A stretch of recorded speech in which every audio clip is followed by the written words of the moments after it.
Right, let's start with, because people are still talking about the ghost goal on Tuesday night. Have you had any explanation from the PGMO or the EFL about what exactly did happen and why it took so long for the decision to be made for the goal to be called offside? Not really. We still don't understand what happened exactly. No. It was very unusual, and people say, well, okay, if you get promoted, you'll have to get used to VAR every week. Yeah. But it's not something that I've come across before. Yeah, but they didn't use the VAR. It was a conversation between the different referees, so it's very difficult to understand what happened. Really, I don't know. And it seems that none of the officials gave you a suitable explanation after the game as to the process. No, I don't. It's not going to. It didn't prove costly on the night you won. I mean, ultimately, it could, in theory, if there's very tight goal difference at the end of the season. But it's probably not. It wasn't an acceptable moment in the game, was it? Yeah. The only focus we could have here in that situation is about us. It's difficult to talk about referees or opponents or something else. So what we could have control in better was is our main subject, I think. So we started a little bit slowly, just the first 15 minutes maybe to apply good pressure, and it was an unexpected shape, so probably we struggled a little bit in that part of the game. Then we controlled the second part of the first half, and it was good, I think. Probably we should have scored a second goal, and this part of our game is we have to improve, because when we create chances we have to be more clinical, and if it has been the case during the first half, probably this goal disallowed shouldn't be a main subject, because it's 2-0, 3-0, and it's like a detail in the story, and so we still have plenty of room for improvement in our game, and it's my main focus. It's been a good start to the year in the league.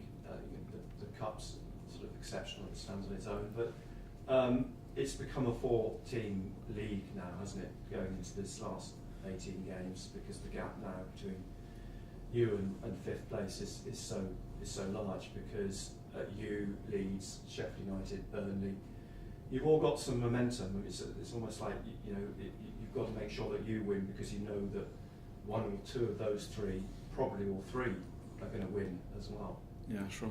The pace is very impressive at the minute, and we need to prove that we can be in that bracket, and it's tough, because you have to win.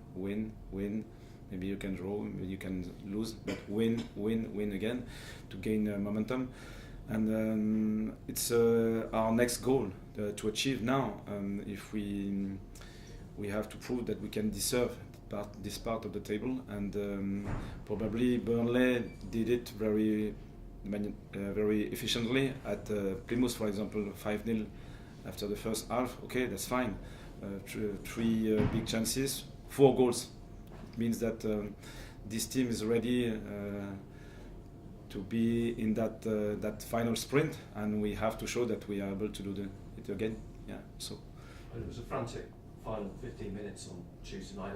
It's been a frantic sort of couple of months, hasn't it? You've not really had a lot of time between games, and they've been mainly, it seems you had an imbalance in away games. You're going to reach a point now where at least it slows down a bit. You've got over a week before you play Middlesbrough, then the Leeds games on the Monday night. Are you appreciative of that time that you can now take on the training pitch? Yes, it would be different, because I think we managed properly this period with many games in a row, and I think the team was good, and the technical staff we appreciate this part of the season. So it will be different now. We'll have probably time to analyze our performances and to work about different subjects. But it will be the case for our opponents as well. So it's always a balanced situation, and yeah, it will be different. And I hope we'll keep our momentum. Well, talking momentum, you spoke about Enzo probably being up to full speed in maybe a fortnight. You've got Solis in the team now. Poveda played last night, Silt's back in playing. Do you see your team hitting that heights again, hitting the sort of higher benchmark in 2 to 3 weeks' time? Yeah, I think it's important to have a little bit more depth in different positions.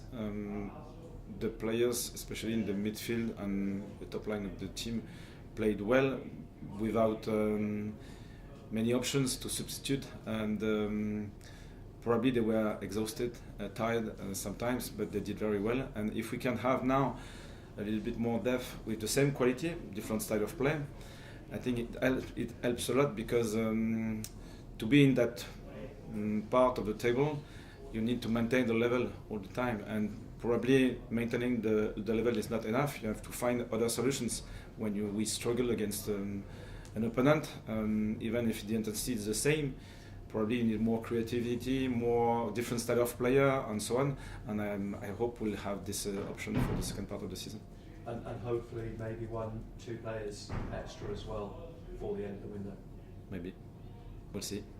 Fingers crossed. Can I ask about Aji Elise? I think I asked a couple of weeks ago, and he was waiting surgery and situation. What is his situation? How serious is his injury?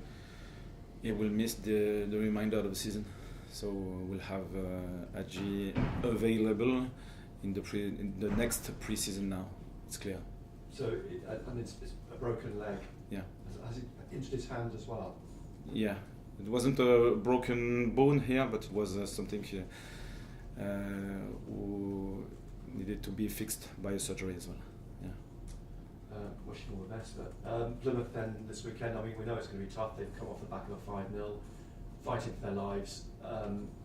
One of those teams, do you expect them to come and just sit in and make life hard for you? Yeah, any team in that league can beat any team, so it's still tough, and a new opponent, a new scenario, and it's a good opportunity for us to move forward, especially at home, because we are good so far. But at the same time, we need to deserve these points, and as I said just before, probably to be in that part of the table. Now we have to achieve the next layer. The next layer is to be more clinical, is to be probably a little bit quicker and smarter to fix tactical problems at the beginning of the games and so on. So we have many elements to develop, and I hope we'll be able to reach that next layer. Just finally from you, you talk about the beginning of the games. I mean, Burnley, Derby the other night. Are you concerned by the beginning of the games, or are you not so concerned because you've seen your team find a solution to the start of the games? They've found a way to play themselves into both those matches. Yeah, because we didn't concede a goal, and we didn't concede many chances as well. So it was 3 clean sheets in a row, and I like this ability to find solution in real time. I think it's an ability of the best teams, and when you can fix problem on the pitch rather than waiting for the halftime with maybe clips and opinions from the coaches, it's different, and we are now able to do that. I think if we could do it a little bit quicker, it's better, and probably if we can create chances earlier, it's better, but obviously the 3 previous games were good, so I'm not too worried about that. Mayenda got the goal for you against Derby, and he's a player that's really been impressing recently. How important could he be in this, final kind of half of the season? I don't know. We'll see. But he is in a good place, and he struggled sometimes, and probably it was a part of his learning curve. And you can be high, you can be low, and his behavior out on the pitch were always positive. Sometimes his body language can suggest that he's not really involved, but it's really the opposite. And it's like I don't know the word exactly. Something to protect himself, probably, and but he really wants to improve. And when he struggles, he doesn't like that. And I think he deserves to be at that level, and he will be obviously very important because he helps out of possession, he helps in possession, he scores goals. So we like these players. Dan Neil is the latest player to be in the papers, reports of Premier League clubs interested in him. Has there been any progress on his contract? I don't know at the beginning, because I know that we have a club with Christian especially has many conversations with his agent, and probably is in progress. I don't know exactly. It's very important for us because on the pitch sometimes it's not easy to assess the way he helps the team to solve the problem we face with. And he's tactically very smart. He can understand very quickly what happens in the pitch, and he can solve and share with his teammates what's important to do. And if it doesn't work, it will change later. And he has a good connection with the staff as well. So on the pitch is very important, and he's the captain. But sometimes you can have the armband, but on the pitch you can't see what is his involvement. But here is very impressive. Yeah. Thank you. Régis, just going back to the goal that never was against Derby.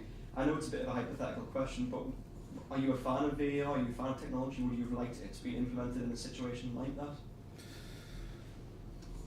It's not obvious.